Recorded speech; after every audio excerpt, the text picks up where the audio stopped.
Welcome to Lost Girl Therapy. All right, we finally got to part 3 of what does it mean to sit with yourself. Sorry, it's been a journey, but I felt like the other information was pretty important.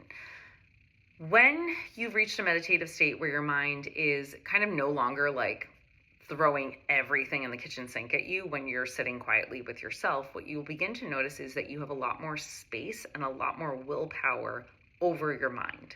So in the beginning of meditation, for me, it kind of felt like I had no control over what was coming through. It would be my to-do list, it would be old anxieties, it would be old memories, and it kind of felt like I was just the witness. So of course you're not going to want to meditate. It doesn't feel good. It doesn't feel calming because you're basically just being like constantly bombarded with past versions of you.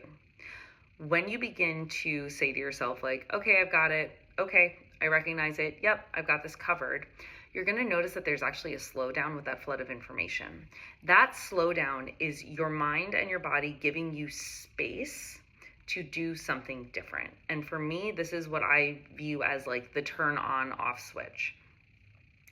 When you have space and then you sit with yourself, so you go and you sit in a chair quietly, you're gonna notice that you're gonna need X amount of time to settle in. For me, it's about like a minute. I straight up just like tune out. I do nothing. I just sit there. And that's where the laundry list of things come through.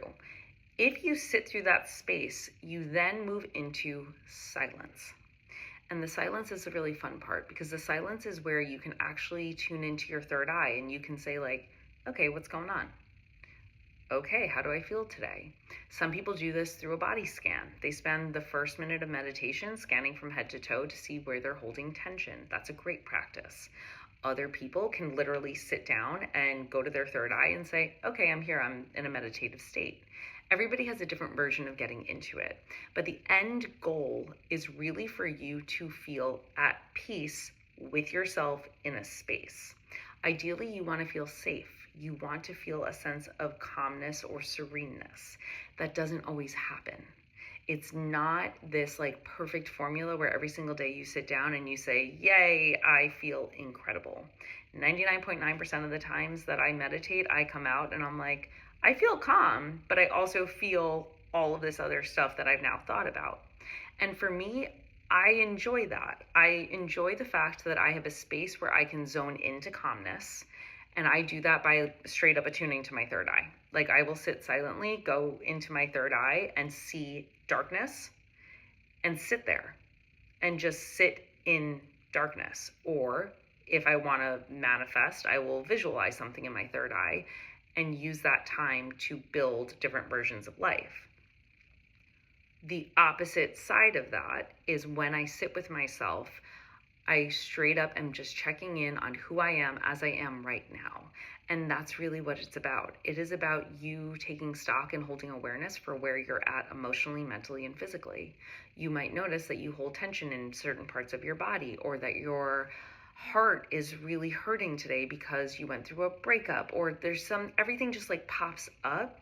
And it's just about noting like, okay, there I am. And the reason that I have found that meditation is so important in my life is because, especially with the amount of work that I do on TikTok, with the amount of work that I do on social media, I'm not paying attention to me.